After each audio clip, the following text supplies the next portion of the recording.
وإلى جميع الأرواح المسلمين والمسلمات وإلى أرواح أبينا وأمنا. الفاتحة. أعوذ بالله من الشيطان الرجيم. بسم الله الرحمن الرحيم.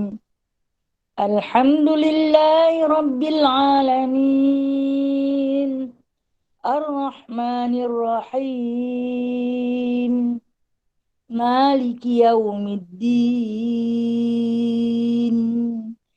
إياك نعبد وإياك نستعين.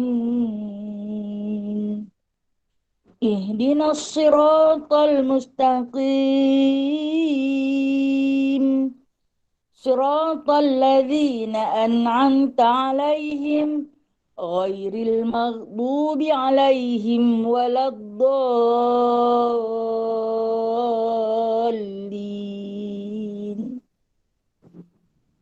Amin. Kita mulakan awal pagi kita dengan vaksin hati kita, yakni surah Al-Kahf ayat 1 hingga 10. A'udzu billahi minasy syaithanir rajim. Bismillahirrahmanirrahim. Alhamdulillahilladzi anzala ala 'abdihi al-kitaba wa lam yaj'al lahu 'iwaja qayyiman liyundhira ba'san shadidan min ladunhu wa yubashshiral mu'minina alladhina ya'maluna as-salihat anna lahum ajran hasana makithina fihi abada وينذر الذين قالوا اتخذ الله ولدا ما لهم به من علم ولا لآبائهم كبرت كلمة تخرج من أفواههم إن يقولون إلا كذبا فلعلك باخع نفسك على آثارهم إن لم يؤمنوا بهذا الحديث أسفا إنا جعلنا ما على الأرض زينة لها لنبلوهم أيهم أحسن عملا وإنا لجاعلون ما عليها صعيدا جرزا أم حسبت أن أصحاب الكهف والرقيم كانوا من آياتنا عجبا إذ أوى الفتية إلى الكهف فقالوا ربنا آتنا من لدنك رحمة وهيئ لنا من أمرنا رشدا Sadaqallahul azim. Baik, pagi ini kita selawat pembukaan Fatih, selawat pembukaan, selawat Fatih. Allahumma salli wa sallim ala Sayyidina Muhammad al-Fatihi lima ughliqa wal khatim. Allahumma salli wa sallim ala Sayyidina Muhammad al-Fatihi lima ughliqa wal khatim لما سبق ناصر الحق بالحق والهادي لما سبق ناصر الحق بالحق والهادي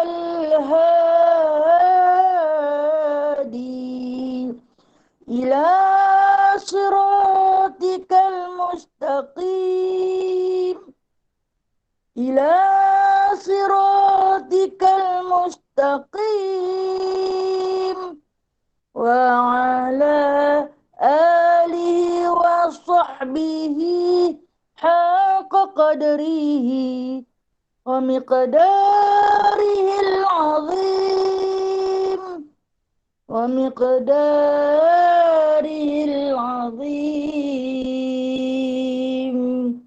اللهم صل على سيدنا.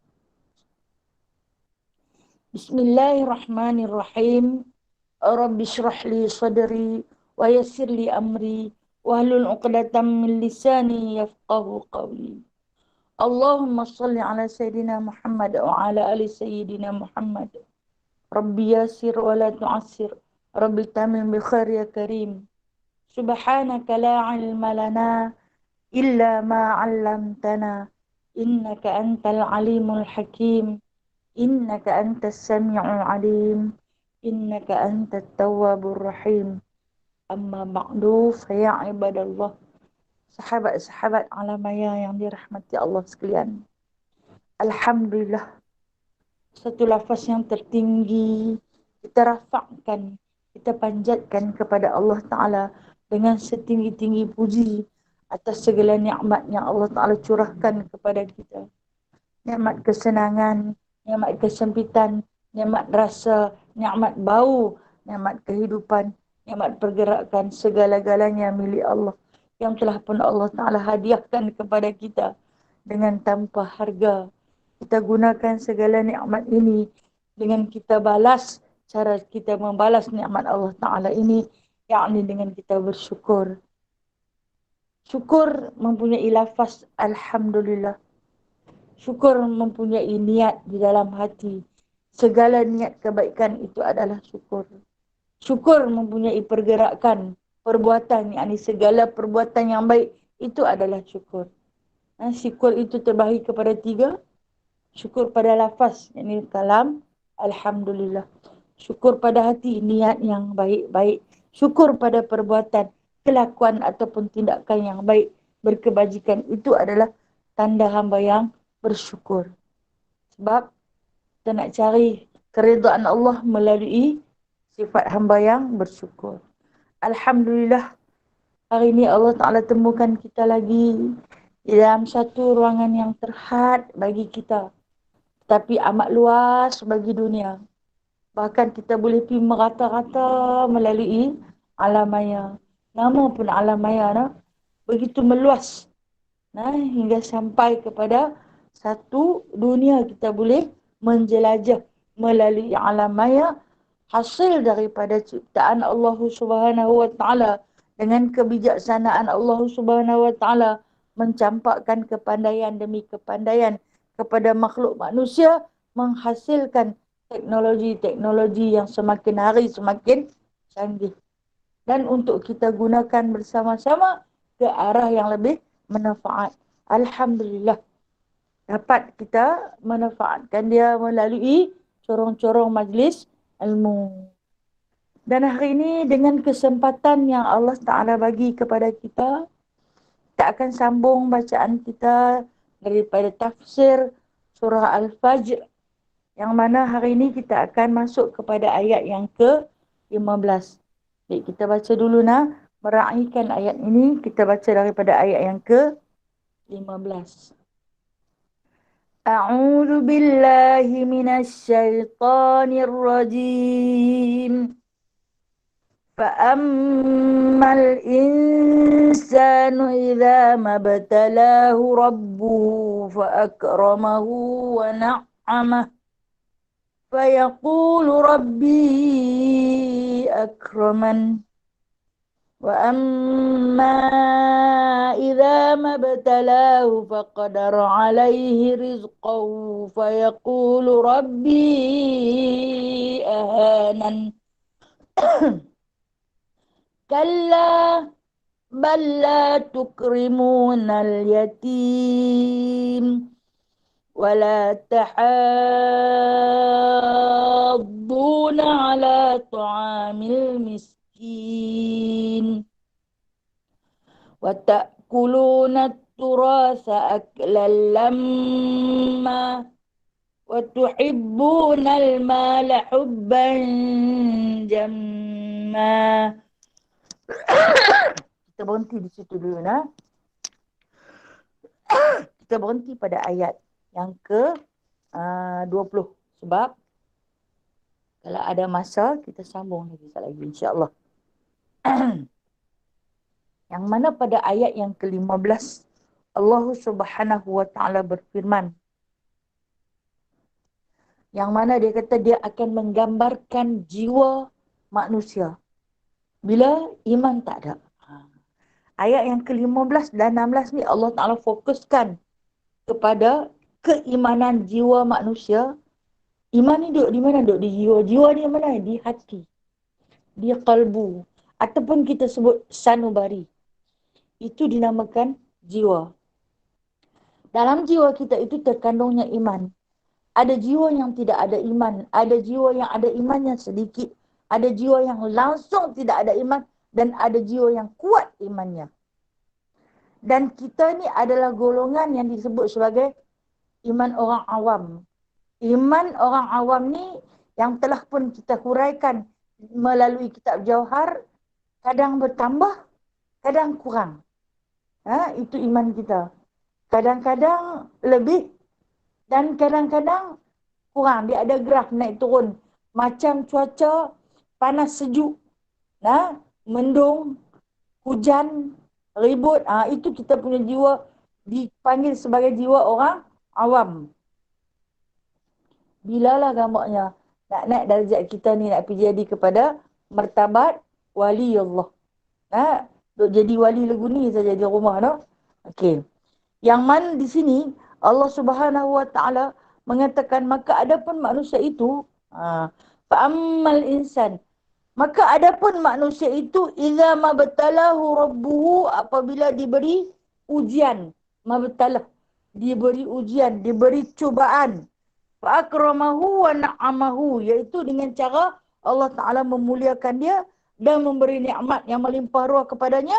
Fa yaqulu rabbi akraman, maka berkatalah dia, Tuhanku telah memuliakan aku. Rupanya pada lafaz yang sedemikian, kata Allah, orang macam ni orang yang jiwa dia tak ada iman. Ketika mana Allah Ta'ala memberi percubaan. Percubaan macam mana?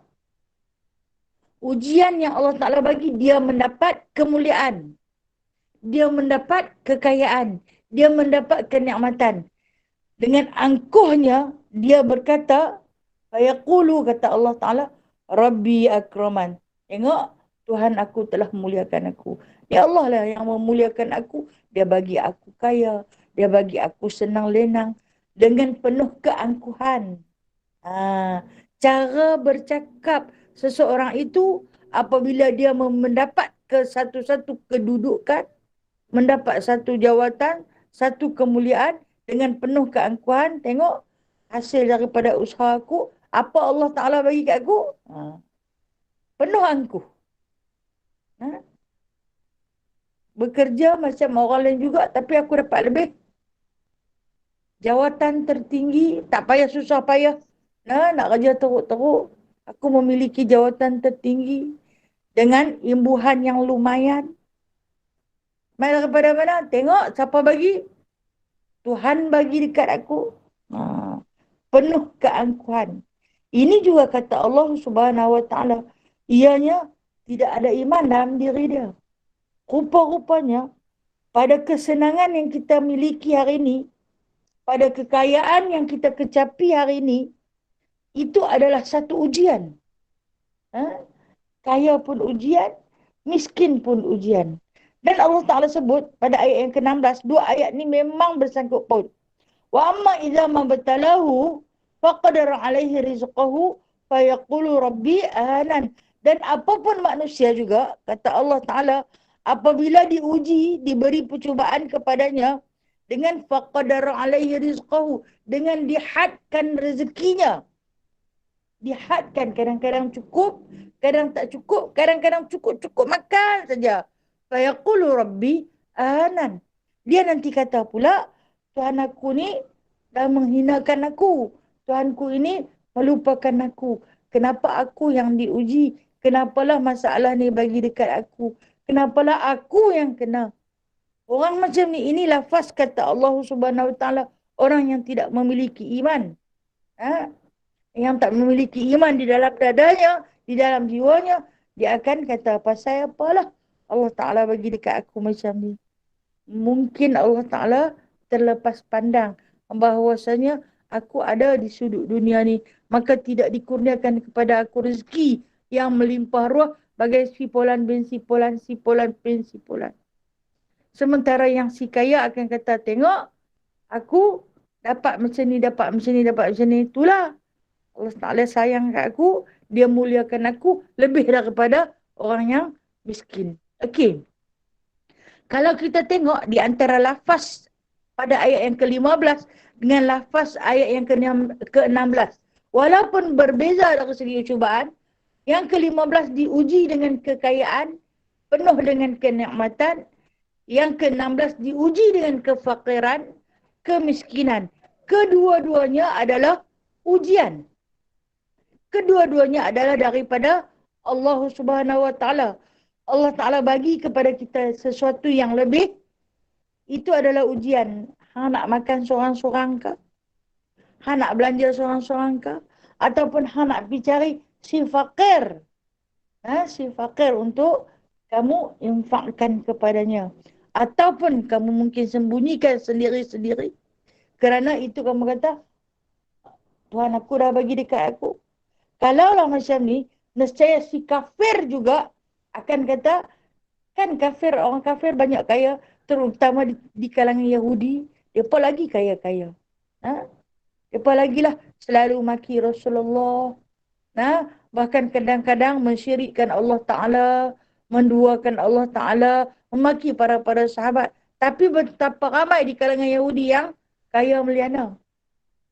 Jadi dia nak kata apa? Kalau macam tu dia nak kata apa? Kalau macam kita yang tak ada iman, takkan kita kata, Allah muliakan mereka tu dengan diberi kekayaan. Tak, sebenarnya kekayaan itu adalah satu ujian. Kepada mana arah kamu hendak membelanjakan harta kamu? Adakah kamu hanya sekadar melihat sahaja, hanya lafaz perkataan kesian tapi tak ada apa-apa tindakan? Walhal kamu mampu untuk membelanjakannya. Di dalam surah Al-Ankabut ayat 2 Allah Ta'ala telah pun berfirman dengan bunyinya a'udzubillahi minasyaitonirrajim, ahasiban nasu an yaqulu ahasiban nasu an yatraku an yaqulu amanna wa hum la yu'minun. Kata Allah Ta'ala, manusia itu tidak akan dibiarkan. Ahasiban nas. Manusia itu tidak akan dibiarkan untuk berkata amanna, kami ini beriman, padahal dia belum diuji. Rupa-rupanya ujian yang datang melalui kesenangan dan ujian yang datang melalui kemiskinan itu adalah untuk mempertingkatkan mana keimanan kita. Setiap hari kita diuji. Yang sampai kata Nabi SAW, walaupun kamu tertusuk duri di jari, itu juga adalah ujian. Kadang-kadang kita siang ikan, tergurih tangan dengan pisau, luka di hujung jari. Kita astagfirullahalazim, subhanallah, subhanallah, subhanallah. Rupa-rupanya Allah Ta'ala sedang mengkifaratkan dosa melalui kesakitan itu. Andai ada titisan darah, subhanallah, titisan darah itu dapat mengkifaratkan, memadamkan dosa-dosa kita. Inna lillahi wa inna ilaihi raji'un. Kak Syam baru menyatakan adik Kak Syam telah pun meninggal dunia. Semoga Allah Subhanahu Wa Taala merahmati beliau dan menempatkan beliau bersama dengan orang-orang yang beriman. Ayo sahabat-sahabat ukhwah muslimah sekalian, kita hadiahkan bacaan Fatihah أعوذ بالله من الشيطان الرجيم. بسم الله الرحمن الرحيم. الحمد لله رب العالمين الرحمن الرحيم مالك يوم الدين إياك نعبد وإياك نستعين اهدنا الصراط المستقيم صراط الذين أنعمت عليهم غير المغضوب عليهم ولا الضالين. اللهم اغفر له وارحمه وعافه واعف عنه. اللهم اغفر له وارحمه وعافه واعف عنه. اللهم اغفر له وارحمه وعافه واعف عنه. ربنا آتنا في الدنيا حسنة وفي الآخرة حسنة وقنا عذاب النار وأدخلنا الجنة مع الأبرار يا عزيز يا غفار يا رب العالمين. Dari Allah kita datang, kepada Allah kita kembali. Takziah untuk Kak Syam dan keluarga. Ya, terima kasih Ustazah, terima kasih. Alhamdulillah ya Allah. Allah jemput lagi nah. Satu lagi khalifah telah pulang ke rahmatullah. Mudah-mudahan Allah Ta'ala tempatkan dia bersama dengan orang-orang siddiqin, syuhada dan salihin. InsyaAllah. Amin. InsyaAllah. Amin. Alhamdulillah. Baik. Terima kasih Ustazah. Sama-sama kasih. Kita sambung kembali kita sambung kembali tentang ujian yang Allah Ta'ala berikan kepada kita sebagai umat manusia yang tidak pernah henti. Begitulah Allah, cara Allah menunjukkan kasih sayangnya kepada kita. Yang mana kita sebut tadi, kita potong ikan, kita potong bawang, kita siang bawang. Gas bawang tu masuk dalam mata kita, mengalir air mata kita, keluar air mata kita. Dan itu bukan air mata yang sia-sia, dapat memadamkan api neraka, dapat memadamkan dosa. Sikit saja tindakan kita. Ujian, pasal apa dia tu bersiang bawang, mata dia tak pedih? Kenapa aku pedih? Ada kifarat melalui kepedihan tu. Itu kebaikan. Walaupun sehalus-halus ujian yang kita terima, yang kita kena, maka keadaan kita ini akan mengkifaratkan dosa kita. Terima kasih wahai Allah. Terima kasih kerana memilih kita untuk menduduki ujian-ujian yang sedemikian. Dan kadang-kadang Allah Ta'ala uji kita dengan, Allah Ta'ala sebut, faqadara alaihi rizqah. Aku sukat. Qadar ni maksudnya, aku sukat, aku hadkan rezeki. Takat tu saja. Carilah banyak mana pun, takat tu saja. Cukup-cukup. Kadang-kadang rasa macam, bulan ni ada lebih ni. Bulan ni ada lebih. Rupa-rupanya Allah dah hadkan. Rotek kereta mati ke? Kan kita sakit ke? Kena beli ubat tu. Kita kena bantu orang lain. Rupanya ada rezeki dia. Tu yang dia kata, faqadara alaihi rizqah. Aku ingatkan bulan ni ada lebih. Bolehlah nak enjoy lebih sikit. Rupa-rupanya tak. Kenapa? Allah Ta'ala faqadara. Dihadkan rezeki kita. Hamba tak boleh rasa lebih sikit, Kuku nak ganti gelang besar-besar lengan ke, pun tak boleh. Sebab apa? Sebab telah pendihatkan rezeki kita. Maka janganlah kita kata, Tuhan aku ni menghinakan aku. Sebaliknya dia sayang dekat kita. Dia tak mau kita berlebih-lebihan dalam perbelanjaan. Inilah yang Allah Ta'ala sebut. Wa nabluwakum bisyarri wal khairi fitnatan. Aku uji kamu bisyarri, dengan keburukan. Dan juga aku uji kamu wal khairi, dengan kebaikan. Fitnah adalah ia sebagai satu ujian, satu fitnah. Sebab apa? Wa ilaina turja'un. Kamu semua akan kembali kepada aku. Orang kaya kah? Orang miskin kah? Semua akan kembali kepada Allah. Balik pada Allah. Kita tak bawa apa-apa pun. Kita tak bawa apa-apa pun. Kita hanya bawa diri kita saja semata-mata. Jiwa yang ada iman. Itulah yang akan kita kembali menghadap dengan Allah Subhanahu wa Ta'ala. Dan kemudian pada ayat yang seterusnya kata Allah, kalla. Biasanya kalau ulama-ulama mufassirin, bila mereka baca ayat, kalau jumpa perkataan kalla, mereka akan berhenti. Kalla ini dinamakan harfun tambih. Huruf dia nak suruh kita jaga-jaga, Ingat-ingat. Itu dinamakan harfun tanbih. Kalla dia pakai monti. Jadi di sini kita boleh sambung terus. Elok kita sambung terus. Kalla balla tukrimunal yatim. Tidak sekali-kali. Hampa jangan rasa hampa baik sangat, kata Allah. Hampa jangan rasa hampa susah sangat. Tidak sekali-kali. Balla tukrimunal yatim. Bahkan kamu tidak memuliakan anak yatim. Kalau kata kamu diuji dengan kekayaan pun, kalau kamu diuji dengan kefakiran pun, maka janganlah sesekali kamu tidak memuliakan anak-anak yatim. Kerana Allah Ta'ala menguji iman kita dengan kekayaan, Allah uji iman kita dengan kemiskinan. Dalam kekayaan dan kemiskinan itu, adakah kamu nak membelanjakan? Aku dah susah, sepatutnya aku yang menerima bantuan, bukan aku yang memberi bantuan. Dia tak mau bagi. Walhal, pesan Imam Ash-Syafi'i, bersedekahlah hingga kamu kaya. Jangan tunggu kaya baru nak sedekah. Kalau rasa susah, bersedekahlah. Rupa-rupanya dengan pemberian itu akan menghadirkan sesuatu yang berganda. Yang lebih banyak daripada apa yang kita belanjakan. Ujian. Ujian atas kemiskinan. Begitu juga yang dah kaya. Apabila dia memberi, maka Allah Ta'ala akan gandakan lagi rezeki kepadanya dengan melimpah ruah. Barulah dikatakan kamu memiliki keimanan dalam diri kamu apabila kamu agihkan kepada anak-anak yatim. Jangan sembang saja. Kalau kata nak bagi dekat anak yatim, kena panggil media, kena tunjuk dekat orang. Pemberian dia, sayalah yang tanggung anak-anak yatim. Sayalah yang buat rumah anak-anak yatim. Dan sebagainya dengan penuh keangkuhan.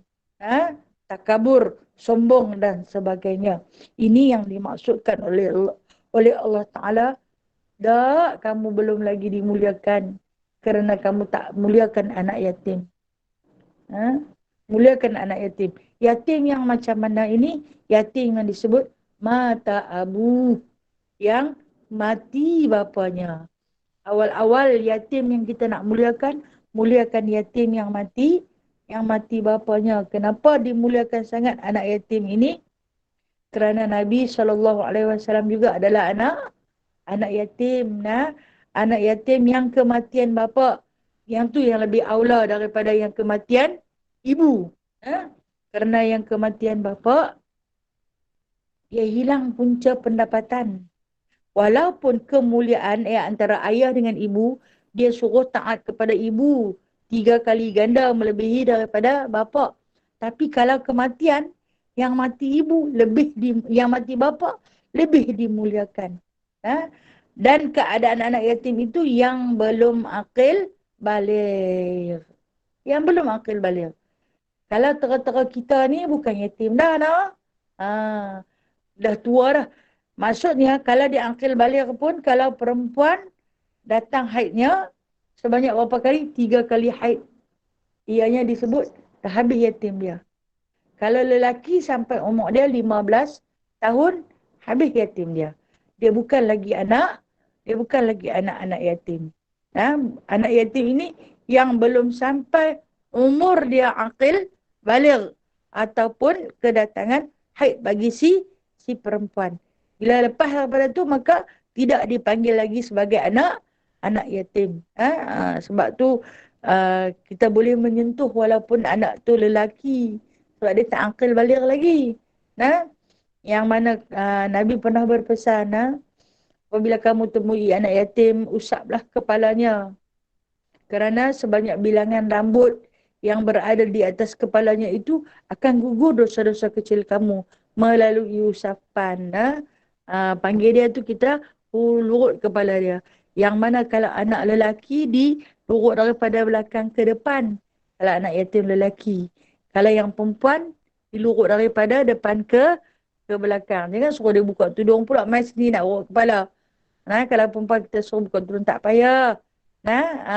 Ataupun mungkin kita boleh sekadar pegang. Jangan urut tonyoh lagu tu. Dengan usapan penuh kasih sayang. Panggil dia mai Sat. Ambil pegang kepala dia dengan usapan kasih sayang. Tanya cik nama apa. Terus lah tanya ayah mati bila. Hang lagu ni lagi sedih lah kawan tu.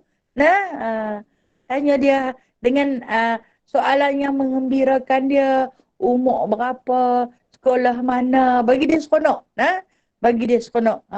Itu antara usapan yang menggugurkan dosa-dosa kita sebanyak mana bilangan rambut yang ada di kepalanya. Besar pahala nak. Ni dekat anak yatim meluat. Anak yatim memang jahat dia apa. Memang Allah Ta'ala uji kita. Sebenarnya ujian kenakalan mereka itu adalah untuk kita. Nak marah tak boleh nak yatim. Tapi tak tahan lah, jahat sungguh-sungguh. Nampak je dia pelintah, halau. Perambat. Kesian, kesian. Siapa? Kadang-kadang dia pelapak. Kemudian kata Allah Ta'ala lagi, orang yang diuji dengan kekayaan dan kemiskinan ini, adakah mereka akan wala tahaddu. Mat lazim saqal kalimi. Panjang 6 harakat kena masuk. Wala tahaddu. Panjang masuk dia. Kenapa Allah Ta'ala panjangkan pada ayat ini ni? Dan kamu tak ajak pun orang miskin ni bagi makan. Kata Allah Ta'ala, dah hang kaya seorang-seorang. Dah hang miskin, hang kedekut bakhil pula tu. Tengok orang lagi miskin, tak mau bagi makan. Maksud dia ajak bagi makan ni, apa yang kamu ada lah. Apa yang kamu ada, bagilah dia pemakan. Kalaulah kata dalam satu kampung ni, dalam satu kampung yang kita huni tu, ada orang yang mati kebuluran. Satu kampung tu berdosa. Sebab dia mati tak makan. Bermakna orang tak ambil tahu. Orang tak ambil tahu keadaan dia. Sebab tu kita yang duduk dekat-dekat ni, kita kena ambil tahu hal keadaan jiran kita. Kita kena tahu dia tu susah. Dia tak ada perbelanjaan. Maka kita kena selalu bertanya khabar kepada dia. Ada apa Tidak pun mungkin dia jenis orang yang tak bercerita tentang kesusahan dia. Apa yang kita dapat lebih, kita bagi dekat dia. Sebab dia miskin. Jangan sampai yang dikatakan oleh Rasulullah, jangan sampai kamu tidur dalam kekenyangan, sedangkan jiran kamu tidur dalam kelaparan. Nescaya kamu dilaknati pada malam tu sampai esok pagi. Kita akan dilaknati. Kita ni terlampau kenyang sampai terlena. Tak sedar rupanya di kalangan jiran-jiran kita ada yang terpaksa mengikat perut kelaparan kerana tiada apa untuk dijamah makan. Maka kamu belum lagi dipanggil sebagai orang yang dimuliakan Allah. Belum lagi keimanan kamu belum lagi cukup kerana berkira dengan orang-orang miskin. Kan kita bagi tahu dah, orang miskin ni orang yang macam mana? Dia ada pendapatan tapi tak cukup. Itu orang miskin. Ada pendapatan, dia kerja juga. Tapi pendapatan dia tak mencukupi kan. Kadang-kadang anak ramai, rumah sewa, kereta hutang, bayar bil tu, bayar bil ni habis. Tinggal sikit untuk belanja makan. Cukup tak? Tak cukup. Dia kata, dapat gaji tu dengar kata, 1,000 hari ni punya perbelanjaan. Kalau 1,000 tak jadi apa bil saja. Bil saja. So tak cerita lagi anda ada sakit, perubatan lagi dan sebagainya. Tuntutan nafkah hidup semakin tinggi dengan kerja dia tu. Gaji 1,000 takkan tak cukup. Tak cukup. Kita masih lagi dalam kategori miskin. Bahkan dia layak menerima zakat. Dia ada pendapatan cuma tak cukup. Belum lagi mencukupi. Hari ini punya perbelanjaan statistik dalam Malaysia mengira kalau kata pendapatan orang tu sebulan 2,800, kawan tu masih lagi dalam kategori miskin. 2,800, wish dahsyat tu. Belanja macam mana? Cuba kita tengok lah. Cuba kita tengok hari ni. Sekali kita masuk pasar malam, boleh bawa RM10, RM50. Baru sedap nak masuk. Kalau tidak, tak usah pergi terus. Padan muka. Kena dengan pandemik tak payah pergi mana. Dia pergi kot lain. Masuk supermarket RM50 tak boleh masuk. Kena ada 100 baru rasa sedap nak berjalan dan masuk. Baru berani nak pegang harga. Bukan pegang troli dah. Kalau masuk supermarket, ada RM100 dalam poket, tak berani nak pegang troli dia. Heret harga tu saja. Tidak pun kepit kot tangan. Kalau bawa troli tu, itu bukan 100. 300-400. Dekat situ saja. Kan? Ni yang dikatakan tuntutan nafkah hidup yang semakin tinggi menyebabkan golongan miskin walaupun pendapatan ada tetapi mereka masih lagi dalam tahap miskin. Layak menerima zakat. Okey, baik. Dan lagi maksud Allah Ta'ala sini, ta'amil miskin ni, janganlah kamu berkira apabila kamu hendak memberi sesuatu untuk mereka makan. Jangan berkira, kalau nak bagi, bagilah yang elok-elok. Jangan hak yang dah tak mau dah. Ni masuk kemarin tak habis. Perangat-perangat nak buang, sayang benda elok lagi. Hampa mau tak? Tak apa, kami benda perangat pun kami makan. Kami suka hak kemarin yang tak mau bagi. Hang kedekut. Kita tengok apa lagi Allah Ta'ala kata. وَتَأْكُلُونَ التُّرَاثَ أَكْلًا لَمًّا. Dan kamu makan harta warisan orang. Makan sampai aklan lama, kata Allah. Sampai licin habis hang berdarah kat hang. Apa yang Allah Ta'ala maksudkan di sini? وَتَأْكُلُونَ التُّرَاثَ أَكْلًا لَمًّا. Ini ayat ini Allah Ta'ala tujukan pada puak-puak jahiliah zaman Rasulullah dahulu. Dan tak mustahil sampai hari kita ni masih ada lagi puak-puak yang macam ni. Yang mana apabila kematian adik mereka, adik lelaki. Kan saya sebut kita fokus kepada kematian si bapa, anak yatim.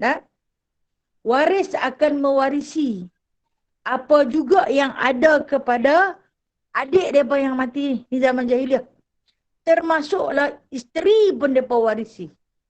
Berebut pak mentua dengan anak laki-laki. Pak mentua pun mau dekat menantu tu. Anak lelaki pun mau dekat menantu tu. Di zaman jahiliah dulu. Dan seluruh harta milik isteri dan anak tu, mereka kuasai. Bahkan mereka tak bagi menantu ataupun ipak mereka ni keluar daripada rumah. Duduk di situ juga. Mereka akan mewarisi kepada keseluruhan. Itulah kata, sampai mereka guna pakai. Pak mentua pun pakai juga. Si menantu, hak ipak-ipak lelaki pun akan mengguna juga pada si menantu tersebut. Bermakna ni yang kata Allah Ta'ala, dia sapu bersih. Lepas ambil dekat mereka. Bahkan kalau kata si menantu tu nak berkahwin lagi, nescaya dianggap sebagai penderhaka. Ni siapa yang dah buat kerja lagu ni? Daripada agama Hindu, dia pemain daripada macam tu. Tak bagi dah balik, pergi ke rumah pun tak bagi dah. Walaupun suami mati. Kalau hak dulu tu, dia pun tak boleh pakai pakaian berbunga-bunga, berwarna-warni. Kena pakai putih terus menerus sampai mati. Ini amalan jahiliah. Dan segala hartanya diambil daripada keluarga si lelaki itu tadi. Dikuasai pada keseluruhannya. Tak diberi pun kepada anak-anak yatim dan juga si walu tersebut. Ni yang Allah Ta'ala maksudkan di sini. Dikuasai, dimakan, digunakan sampai licin. Tetapi setelah Nabi SAW hadir, diutuskan sebagai Rasul, maka terbelalah nasib wanita-wanita yang menjadi balu. Dibela nasib mereka, bahkan perempuan-perempuan juga diberikan harta pusaka. Tidak, perempuan tak dapat, hanya dapat kepada orang lelaki semata-mata. Sebab itu apabila perempuan itu telah kematian suaminya, maka Allah Ta'ala datangkan satu hukum. Apa dia hukum? Iddah. Hukum apa? Hukum iddah. Iddah perempuan wafat ini berbeza dengan iddah perempuan hidup. Kalau perempuan hidup, 3 kali suci. 3 kali dia main haid, kemudian dia mandi 3 kali tu, maka selesailah iddah dia. Kalau kata dia main haid sebulan 2 kali pun, masuk kali ketiga habis dah iddah dia. Lagi cepat. Tetapi kalau untuk perempuan yang iddah kematian suami, dia kena sampai 4 bulan 10 hari. Nak membuktikan tanda dia dalam kesedihan atas kehilangan suaminya. Selepas daripada itu, maka dia layak untuk berkahwin semula dengan mana-mana lelaki yang dia sukai ataupun yang meminang dia. Dia boleh kahwin. Siapa nak kahwin dengan dia pun boleh atas perjanjian tersebut melepasi iddah 4 bulan 10 hari. Namun dalam tempoh 4 bulan 10 hari itu, dia kena jaga diri dia sungguh-sungguh daripada berpakaian dengan warna pakaian yang menjolok mata, seperti warna yang terang-terang. Kalau pakai hijau-hijau, kata orang Pulau Pinang, hijau meringau, merah menyala. Dia tak boleh. Dia tidak boleh menggunakan pakaian yang terang benderang. Kalau dia guna pakai, haram. Dia tak boleh berwangi-wangian. Dia tak boleh keluar ke mana dengan begitu bebas, kecuali dengan sebab keperluan. Contoh kata nak masak ni bawang pun tak ada. Nak suruh pergi kedai siapa pun tak ada dalam rumah. Tak mah dia kena keluar pergi kedai. Dia pun naiklah kereta, pergilah supermarket, pergi beli apa yang patut saja, terus balik rumah. Ni alang-alang keluar nak singgah tak? Rumah kan tu lama tak jumpa, lama ada duduk dalam pantang. Tak boleh. Kena terus balik ke rumah dia. Rumah yang mana satu? Rumah yang dia pernah huni bersama dengan suami dia. Kalau kata nak balik duduk dengan anak-anak, mak sunyi tinggal seorang, kalau memudaratkan diri, dia boleh pergi duduk dengan anak dia. Memudaratkan diri ni maksudnya kalau kata dia duduk seorang-seorang, dia dah sakit. Sat lagi apa-apa berlaku, anak-anak kerja jauh, tak mah dia kena ikut pergi duduk. Itu diharuskan. Tapi selagi dia sihat dan ada jiran-jiran terdekat yang baik, yang boleh, yang fiqh, yang boleh dipercayai, maka dia wajib duduk di rumah dia, rumah yang kematian suami itu. Yang dia tinggal dengan suami dia. Kalau tidak, dia dianggap sebagai penderhaka. Selagi tak selesai, dah 4 bulan, 10 hari tersebut. Lepas tu enjoy lah. Kalau kata suami tu orang yang kaya, mati tinggal harta ismet dalam raja, seronok dah. Boleh melancong seluruh dunia. Kan? Terpulang. Ada yang kadang-kadang bila kematian suami tu, seolah-olah suami tu bawa semangat dia sekali pi. Dia pun tak seronok nak ke mana-mana. Setiap apa yang dia pandang, dia terbayang, ni kerusi ni dia suka duduk. Suami dia suka duduk. Makan, suami dia suka makan. Ada yang macam tu. Ada yang seolah-olah dapat satu tiket. Seronoklah dia mati dah. Bolehlah aku bebas macam burung yang terbang. Ada juga yang macam tu. Ini yang tentang kematian. Ini zaman-zaman kita lah. Kalau zaman jahiliah dulu, memang perempuan tu akan terikat terus. Sampai bila? Sampai perempuan tu mati. Datangnya Rasulullah menaikkan martabat hingga setinggi-tinggi darjat kepada wanita. Sehingga kan Allah Ta'ala meletakkan surah An-Nisa. Letakkan surah An-Nisa dalam Al-Quran. Ternyata kata Allah Subhanahu Wa Ta'ala, Rasulullah begitu mengasihi kaum yang lemah. Yakni wanita, maka diletakkan martabat mereka, ditempatkan mereka di dalam senarai penerima wasiat. Kita boleh menerima wasiat. Alhamdulillah. Kemudian kata Allah lagi, wa tuhibbunal mal hubban jamma. Dan kamu suka sekali akan harta, kesukaan sampai keji. Apa yang dimaksudkan kamu suka sekali ni? Dia kata, tak kira. Punya suka dekat harta ni tak kira. Mai kok mana? Pintu mana harta tu datang? Keji ke dia? Halalkah? Haramkah? Hentam saja. Tak apa, tak kira. Janji dia mai. Bukan aku pergi minta. Mereka yang mai hantar. Jangan makan. Orang kata yang tu dia curi tu. Kadang-kadang dia curi benda tu. Dia mai jual dekat kita. Dia mai jual dekat kita. Kita pun beli sebab apa? Sebab dapat harga murah. Macam sekarang ni, nak, penagih-penagih ni, dia pun suka mencuri, nak. Curi pisang, curi buah mempelam. Dia pergi jual lah di kedai-kedai runcit. Kalau pisang ni, nak, macam baru-baru ni. Pisang pokok saya, nak, habis. Dia ambil satu tandan besar pula tu, nak. Kita duduk tunggulah. Dah merekah dah ni, nak. Dah tua dah, esok boleh lah pergi ambil. Subhanallah, pipi tengok, dah lah hantar tebang pokok tu. Ambil buat pelari pisang tu. Kan pisang dia bersifat tak berbuah 2 kali. Buat naya, kawan tu dikasih. Nah? Kalau kata tak tebang dia, macam kena kasih lah dia. Kalau tebang dia, esok dia naiklah balik tunah tu. Kok hang boleh nak curi pula. Ha? Ha.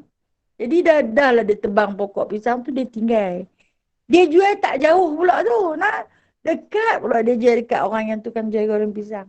Kita pun tengok, pisang aku. Kan?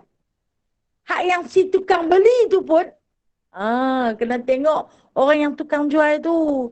Jangan ambil janji murah. Dia tak timbang, dia kira tandan. Mau tak makcik ni? Saya nak kira murah-murah saja, tak mau kira kilo. Awak dia tak mau. Dia nak berniaga, dia mahu keuntungan. Dia tak kira mana-mana pintu yang masuk. Ha? Ada buah-buah mempelam kita. Hak putih, puluk tu pun boleh duk makan lagi. Nah? Dia ambil dah, habis dia lugah. Pasal apa? Pasal dia nak cari duit. Dia tak kira mana pintu. Yang si tukang pembeli tu tahu. Sampai dia kata pula dekat kita, dia kalau nak beli, beli dekat yang duk jual, jual bawa guni tu. Senang, dia kata murah. Murah lah. Pintu dia pintu tak elok. Yang Allah Ta'ala sebut, hubban jamma ni. Benda keji. Jangan sesekali, no? Jangan sesekali kita terlibat dengan perkara sedemikian. Dah tahu dah dia memang pergi gagau di tempat-tempat yang tak berapa nak elok. Nah? Kadang-kadang kasut. Nah? Rockwork. Orang kata nak pergi tengok di rockwork. Kasut orang mayang di masjid. Dia tengok elok, dia sapu. Tapi niaga dekat situ. Orang tengok, kasut ni mahal ni, beli. Murah. Dengan harga yang murah. Kualiti tinggi. Tak kira daripada mana mai. Janji lah. Janji aku dapat murah. Inilah yang Allah Ta'ala maksudnya. Suka sangat dengan benda-benda yang keji ni. Dia saja nak pergi cari tempat tu. Dia bawa sampai panggil black market. Market hari hitam ni. Apa dia? Rupanya dia datang daripada jalan yang celaka, kata Allah. Inilah celakanya. Kalau hidup tidak ada tuntutan ilmu. Tak rasa takut ke ambil orang punya? Tak rasa takut ke? Kita takut, no? Ambil orang punya apa pun kita rasa takut. Walaupun sebelah kasut. Kan waktu kita kuliah bersemuka dulu, lalu sahabat-sahabat kita tak main. Ni kasut siapa ni dah? Sebelah lain. Kadang dia tinggi sebelah, rendah sebelah. Kaki kita ni kadang-kadang pakai saruk saja. Tak sedap rupa-rupanya sebelah tu hak lain dah. Kadang-kadang sebelah tu sepit, sebelah tu selum pun dia masuk pi. Kenci manis dia tak rasa dah. Dia pakai saruk je. Tengok ada yang kehilangan kasut. Tapi dia cari sebab apa? Ada iman dalam dada. Ada iman dalam jiwa. Dia tak malah kasut orang. Cari tuan dia. Ya, bahkan melalui alam maya. Allah Ta'ala sebut lagi. Kalla. Kalla ni saya kata tadi apa dia? Harfun tambih. Huruf yang dia suruh kita jaga-jaga. Jaga-jaga sungguh-sungguh. Apa dia? Iza dukatil ardu dakkan dakka. Hampa jangan duk seronok sangat ambil hak orang punya. Hampa jangan duk suka sangat dengan kemewahan yang Allah Ta'ala bagi. Hampa jangan duk bersedih sangat dengan ujian kemiskinan kepada hampa. Kala ingat kata Allah, iza dukatil ardu dakkan dakka. Apabila kelak bumi ini akan dihancurkan dengan sehancur-hancurnya. Iza dukatil ard, dukat. Maksudnya bumi itu akan dukat ni maksudnya dipotong kecil-kecil. Potong kecil-kecil. Biasanya kalau kita potong kecil-kecil ni kita nak bagi hancur lah. Sebab tu kita potong halus-halus. Kan kita nak buat bunga rampai. Dulu Kenuri ada bunga rampai tu. Sedap je bau dia kan. Pakai selit di celah telur tu. Orang dulu nanti bubuh di celah sanggoi. Nah. Sedap je bau. Sekarang rumah Kenuri tu tak jumpa dah. Dia panggil bunga rampai kan. Dia potong halus-halus untuk dihancurkan. Yang ni dikatakan dukat. Bumi itu akan dihancurkan. Dakan-daka dengan sehancur-hancurnya. Sampai tak ada nampak rupa dah. Tak tahu lah rupanya yang tu satu ketika dulu dia adalah satu gunung yang teguh berdiri. Kita tak tahu rupanya debu yang berterbangan itu adalah satu bangunan yang begitu tinggi mencakar langit. Tak tahu dah. Macam Burj Khalifa yang berada di Dubai. Sekarang ni sedang diagung-agungkan lah. Siapa yang boleh naik sampai tutup awan tu punya tinggi. Dan apabila datangnya dukatil ardu dakan daka ni, tak tahu lah rupa-rupanya yang tu rupanya puing-puing ataupun debu daripada serpihannya yang Allah Ta'ala hancurkan. Bukan susah Allah Ta'ala nak buat ni. Tak susah kata Allah. Hanya dengan satu suruhan. Disuruhnya malaikat Israfil meniup sangkakala. Dengar tiupan sangkakala itu bergegarlah seluruh bumi dan isinya. Begitu juga langit dan apa yang berada di antaranya. Terus bergegar. Maka berterbanganlah mereka itu menjadi debu. Menjadi debu. Kemudian kata Allah, apa yang berlaku? Wajah rabbuka wal malaku soffan soffa. Dan datang Tuhan engkau. Macam mana Tuhan nak main ni? Dengan sedang malaikat mula hadir berbaris-baris. Yang ni dia cerita, lepas dah habis dunia, menjadi hancur dengan sehancur-hancurnya. Bumi itu dibiarkan untuk tempoh selama 40 tahun. Dibiarkan. Dalam keadaan sama kata. Hari ni kalau kita tengok muka bumi ni, penuh berselerak. Nak tengok berselerak tak berseleraknya Pulau Pinang, waktu kita naik jambatan nak masuk ke pulau. Berceragah dengan binaan-binaan. Kalau malamnya, penuh dengan lampu-lampu, nampak cantik. Sahabat-sahabat kita yang duduk di luar, kalau kata main Pulau Pinang, dia nanti puji, cantik Pulau Pinang ni. Kita yang jadi orang Pulau Pinang ni, waktu tu rasa macam ada sedikit kemegahan. Seronok memang cantik pun. Tetapi pada pandangan mata kita, pada pandangan mata ahli sufi, dunia hari ini sedang musnah. Sedang menghadapi kemusnahan. Hasil daripada kerakusan manusia itu sendiri. Ketamakan tangan-tangan manusia membuatkan dunia itu semakin musnah. Rupa-rupanya kita sedang menghadapi kemusnahan. Tak ada dah tempat nak tadah ayak. Bila tak ada tempat nak tadah ayak, ayak masuk dalam rumah lah. Memanglah hadir ke rumah kita masing-masing. Hanyutlah segala-galanya hak milik kita. Yang kata Allah Ta'ala nak ambil balik. Selepas selesai kesemuanya ini, maka bumi itu akan dihamparkan sekali lagi. Itu yang Allah Ta'ala sebut. Wajah rabbuka wal malaku soffan soffa. Allah Ta'ala akan datang. Adakah Allah Ta'ala akan datang secara berjirim? Tak. Sebab Allah Ta'ala itu laisa kamitslihi syai'. Tak berupa langsung macam kita ni. Jangan kita bayangkan, dia duduk di atas singgah sana. Tak. Jangan bayangkan pun pada perkataan wajah rabbuka. Allah datang. Jangan. Sebab apa? Allah Ta'ala akan soal saja, mempersoalkan. Mana dia raja hari ni? Mana dia raja? Yang dicari. Siapa raja hari ni? Keluar Maisat, mana dia raja? Masing-masing tak berani nak mengaku kata jadi raja. Hang mentadbir alam macam mana? Hang tadbir negeri ni macam mana? Kan kalau satu-satu kesilapan dilakukan oleh satu-satu kumpulan, biasanya orang akan cari ketua. Masa ni ketua nak kena jawab ni. Ketika ni raja kata, kalau aku tak jadi raja pun tak apa.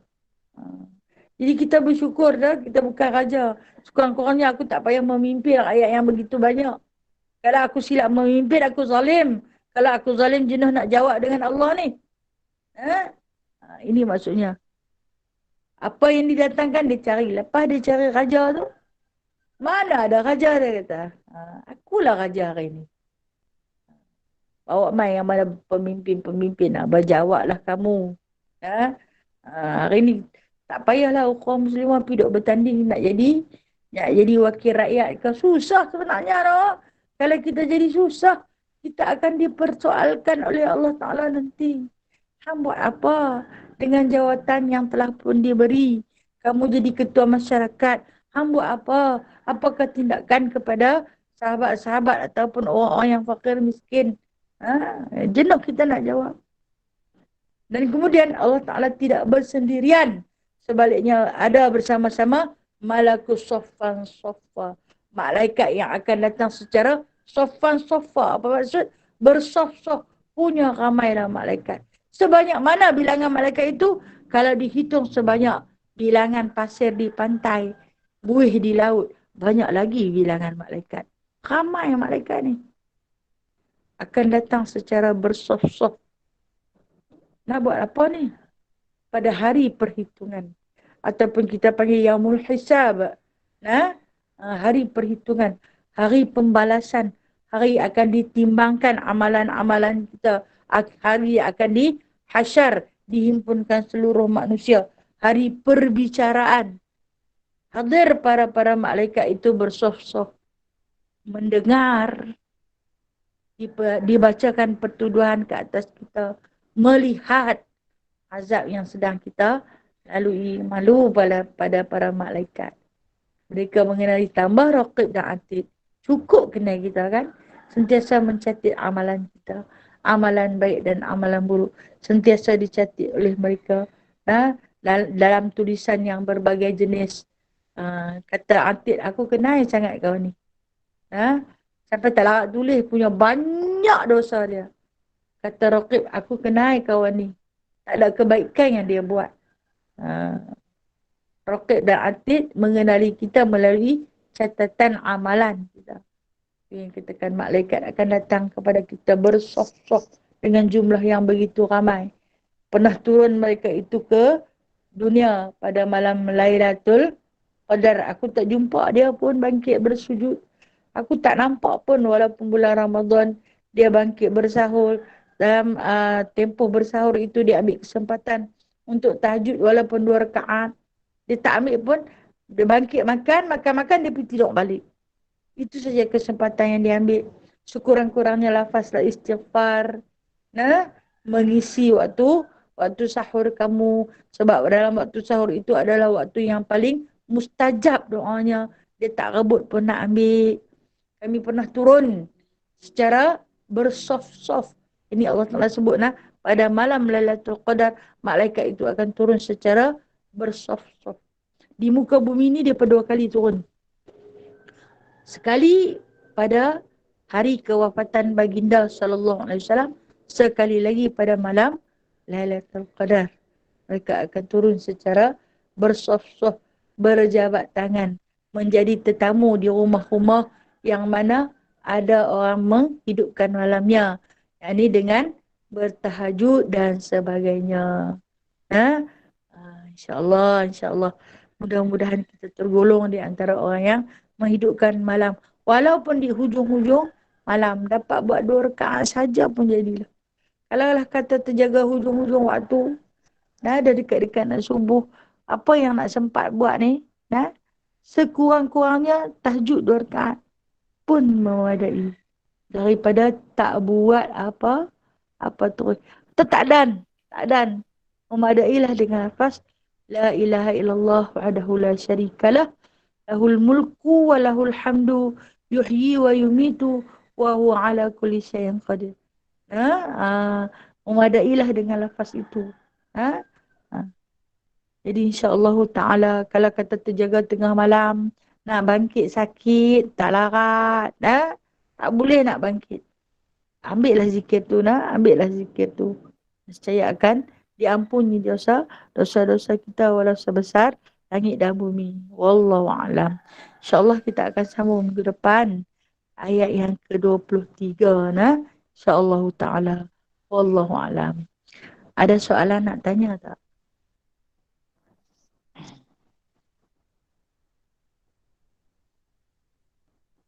Assalamualaikum Ustazah. Waalaikumsalam warahmatullahi Sebelum buka soalan wabarakatuh. lain tu, nak tanya besok ada kuliah tak? Baik-baik, terima kasih nah. Untuk esok tak ada kuliah nah. Esok kita tak ada kuliah di mana-mana. Saya ada hal sedikit nah. Ada sedikit hal keduniaan bersangkut dengan ukhrawi insya-Allah taala. Hari Rabu kita kembali kepada berkuliah. Dia ada kuliah secara semuka dan ada Google Meet insya-Allah taala. Wallahu a'lam. Assalamualaikum Ustazah. Waalaikumsalam warahmatullahi. Kak Ana, silakan. Ustazah, Kak Ana nak share satu pengalaman lah nah. Boleh Ustazah? Betul Boleh. Ustazah? Boleh. Hurai lah. Suka-suka insya-Allah. Saya suka dengar. Ya. Ustazah, baru-baru ni kan, sebelum Kak Ana bayar zakat tu, Kak Ana hati Kak Ana tak tenteram Ustazah.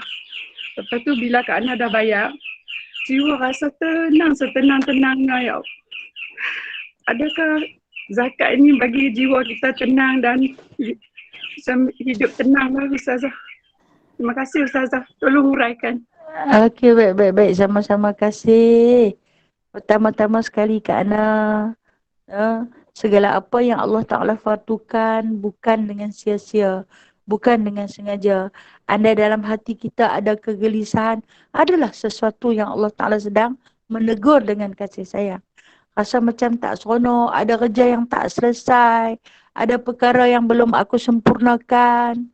Tetapi apabila kita berzakat, zakat ini dari segi lughah maksud dia subur. Dari segi istilah dia iaitu menyuburkan harta dengan cara kita bagi dekat orang. Apa yang akan kita miliki? Kita tak akan dapat balik duit tu, tapi kita akan memiliki ketenangan dalam jiwa. Apabila kita rasa satu kepuasan, satu kebahagiaan, itulah pemberian semula Allah kepada kita. Dianugerahkan kepada kita rasa puas hati.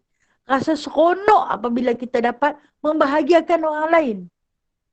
Kita rasa seronok. Itulah sebalik hikmah Allah Ta'ala suruh kita berzakat. Sekurang-kurangnya si fakir yang menerima pemberian daripada kita mengucapkan syukur kepada Allah Ta'ala. Maka daripada kesyukuran itu Allah Ta'ala bagi balik dekat kita. Dengan pemberian kepada kita itu semula, maka terhasillah satu perasaan bahagia, damai. Sebenarnya pahala ni bukan berbentuk satu pemberian yang kita nampak berketul, berjirim, berjisim. Tetapi pahala itu berbentuk satu anugerah. Tenang dalam jiwa, itu je satu pahala. Itu satu nikmat. Yang mana Allah Ta'ala bagi. Itu satu rezeki yang amat besar. Rasa seronok rupa-rupanya terhasil daripada doa si miskin, doa si fakir apabila menerima zakat daripada kita. Ucap syukur, Alhamdulillah, terima kasih siapa yang memberi zakat kepada aku. Walaupun dia tak kenal kita. Rupanya lafaz kesyukuran dia itu Allah Ta'ala hantar balik dekat kita. Melalui rasa jiwa kita. Alhamdulillah. Terima kasih Kak Ana atas perkongsian. Terima kasih Ustazah. Alhamdulillah. Alhamdulillah.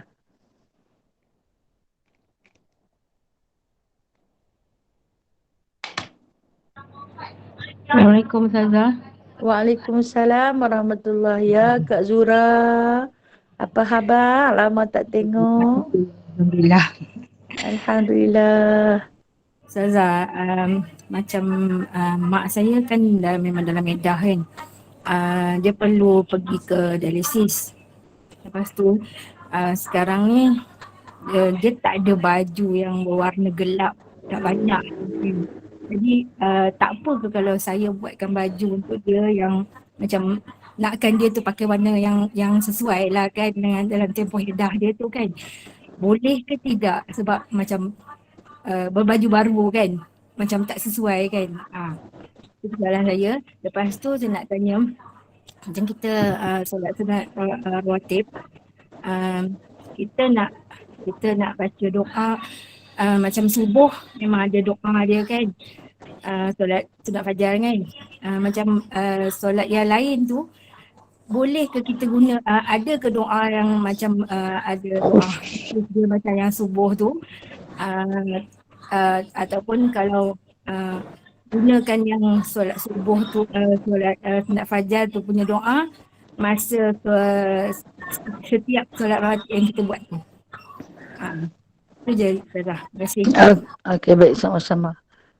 Untuk soalan yang pertama berkenaan dengan keadaan perempuan dalam iddah. Sebelum ni saya nak tanya, umur ibu Kak Zura, umur berapa? 72. Okey, baik. Terima kasih nah. Umur 72 ni dia dah, kalau kita kata tempoh expired dah tu. Nah. Tempoh expired dah. Jadi Kak Zura tanya boleh tak kalau dia pakai, dia tak banyak baju warna gelap. Dia pula nak kena keluar dialisis. Keadaan dia tak menarik perhatian siapa-siapa dah. Dia pun dah putus haid dah. Dah tak menarik perhatian siapa-siapa lah. Dia pakailah baju macam mana sekalipun. Nah, keadaan dia itu tidak memudaratkan. Jadi insya-Allah boleh. Nah, boleh dibagi pakai baju yang baru, yang sesuai dengan keadaan dia. Dia pun dah umur 70 tu, dia pun tak teringin dah nak pakai warna-warna ceria, warna-warna terang benderang. Kecuali yang sesuai dengan mata dia, yang sesuai dengan umurnya. Walaupun baju tu baju baru, selagi dia tidak menarik perhatian, boleh Kak Zurana pakaikan dia. Nah, sekurang-kurang terhibur juga hati dia kan. Okey. Untuk soalan yang kedua, boleh tak digunakan doa solat sunat fajar untuk digunakan kepada solat-solat sunat yang lain? Sebenarnya tidak ada satu pun doa khusus untuk solat-solat sunat ataupun solat-solat wajib. Dia tak ada doa khusus. Jadi boleh kita gunakan doa yang sama pada setiap solat. Kalau kata kita nak gunakan doa yang sama pada solat fardu pun boleh. Nah, dia tidak dikhususkan. Yang ni, untuk yang ni memang kena solat ni je. Tak boleh untuk lain. Bahkan doa ini, apa maksud doa? Seruan, permohonan, permintaan pada Allah. Walaupun permohonan yang sama, contoh macam Rabbana atina fid dunya hasanah, hang gunalah pada keadaan tempat solat mana sekalipun, pada keadaan di mana kamu duduk sekalipun, maka boleh digunakan selagi atas nama berdoa dan doa itu dikhususkan kepada Allah Ta'ala. Maka gunakan pada sembahyang apa sekalipun. Boleh kita gunakan. Nak buat rawatib qabliyah ba'diyah zuhur ke, ba'diyah asar ke, ataupun Aisyah dan sebagainya. Maka boleh digunakan doa kerana tidak ada doa yang khusus untuk sembahyang ni. Doa ni khusus untuk sembahyang ni. Tak ada. Cuma ulama sahaja yang mencadangkan. Yang ni untuk fajar. Yang ni untuk duha. Bahkan boleh. Nah, boleh untuk sebarang jenis solat. Wallahu a'lam. Assalamualaikum Ustazah. Waalaikumsalam. Ya Kak Ila. Ustazah, Kak Ila nak tanya, kalau kita solat isyak malam tu, lepas tu kita solat taubat, lepas tu kita buat witir satu rakaat, boleh tak? Ke kena buat 3 juga? Okey. Baik. Terima kasih nak. Boleh tak? Ni soalan dia, boleh tak witir nak buat 1 rakaat? Boleh. Kan sepaling sikit witir adalah 1. Jadi boleh dah buat 1? Boleh. Nah, katalah dah tak larat dah. Rasa letih sangat dah. Buat 1 saja. Boleh tak? Ya, boleh. Paling sikit buat 1. Boleh. Kalau kata kuat buat 3. Ya, sama-sama kasih.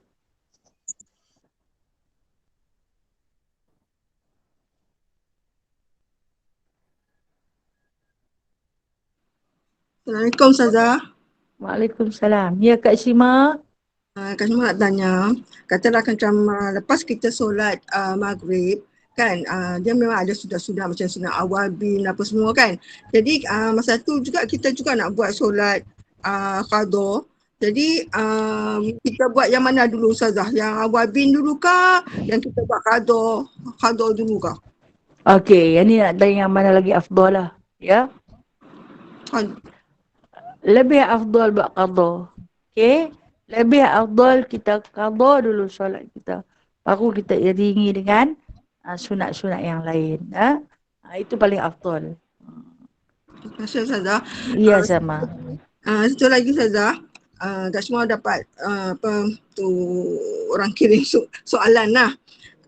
Pasal dia kata dalam satu kitab kuning lah, dalam tu dia cakap kalau selagi kita tak habis kita punya qada, kita tak boleh buat solat sunat-sunat. Tapi kemarin saya ada juga bertanya dengan Ustaz apa yang kemarin lah pasal tentang hal ni. Jadi Ustaz kata apa pun kita tak tahu banyak mana kita berhutang kan kepada Allah. Jadi dia kata kita jadualkan yang qada kita dan sambil-sambil tu kita juga buat solat sunat untuk nak menampung menampung solat-solat kita yang lain lah. Kan betul ke Ustazah, macam mana? Ya, betul Kak Syifana. Ingat soalan ni pernah ditanyakan oleh sahabat-sahabat kita yang lain juga dan saya pun pernah bagi jawapan yang sama, iaitu di samping kita qada, kita boleh juga buat yang sunat. Contoh dia, di samping kita bagi zakat, kita juga boleh bersedekah. Di samping kita qada sembahyang yang fardu, kita juga boleh iringkan dengan solat-solat sunat, kerana solat-solat sunat itu akan menampung kekurangan pada solat-solat yang fardu. Kecacatan yang terdapat pada solat fardu akan dapat ditutup, akan dapat disempurnakan oleh solat-solat sunat. Jadi kita seiringkanlah kedua-duanya bersama-sama. InsyaAllah Allah Maha menerima taubat. Jangan putus istighfar, mohon ampun atas kelalaian kita satu ketika dulu. Kat mana? Sama-sama lah Ya. Ya, sama-sama. Ustazah, minta maaf. Satu lagi. Ya. Dalam kitab ni saya tak tahu nak membaca pasal terlampau dia punya tulisan tu kecil sangat. Nanti mungkin bila saya jumpa Ustazah saya akan tunjuk. Ada satu kenyataan di situ mengatakan kalau kita ni kita tak selesai kita punya qada, kita tak boleh, sehingga kita tak boleh buat tak boleh buat tawaf sunat. Macam tu lah macam tu maksud dia. Jadi saya nak tanya juga yang tu. Betul ke? Okey. Ini pendapat ulama. Yang mana selagi tak selesai qada. Dalam satu pendapat ulama yang lain, at-taibu minadz-dzambi kama la dzambalah. Orang yang bertaubat daripada dosa ibarat macam dia tidak ada dosa. Daripada mana kita nak kutip pahala untuk menampung dosa-dosa kita ni? Kerana orang yang bertawaf sunat kan, selangkah dia melangkah tawaf akan terhapus 100,000 dosa dia, akan digantikan dengan 100,000 pahala dia. Jadi kalau kata dia duduk bayar qada saja, dia tak boleh buat tawaf sunat pun sampai dia tak boleh buat, mana nak main nak menghapuskan dosa yang begitu punya banyak. Itu yang saya kata, samping kita qada, kita iringkan dengan perkara-perkara sunat. InsyaAllah. Kita apa ni Kak Sima? Ya, saya apa nama kita tu? Saya tak tahu nak baca macam dia punya tu lah, dia rapat sangat dia punya tulisan dia tu, nanti saya hantar pada Ustazah. Okey, baik. Baik, terima kasih Ustazah. Sama-sama.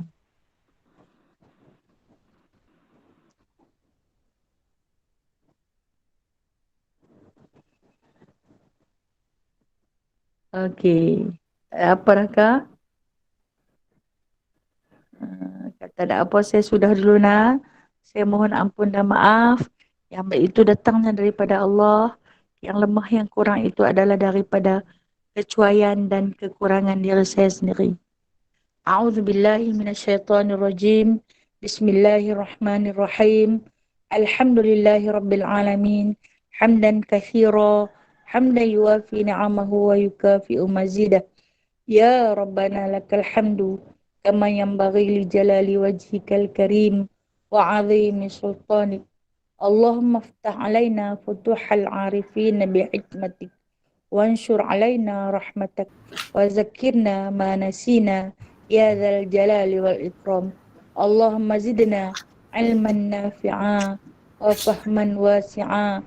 ورزقا حلالا طيبا وعملا متقبلا وتوبة نصوحا وتجارة لن تبور. اللهم ربنا آتنا في الدنيا حسنة وفي الآخرة حسنة وقنا عذاب النار وأدخلنا الجنة مع الأبرار يا عزيز يا غفار يا رب العالمين. وصلى الله على سيدنا محمد والحمد لله رب العالمين. تقبل الله منكم منا ومنكم تقبل Terima kasih, يا Ustazah. كريم. Terima kasih. Sama-sama kasih.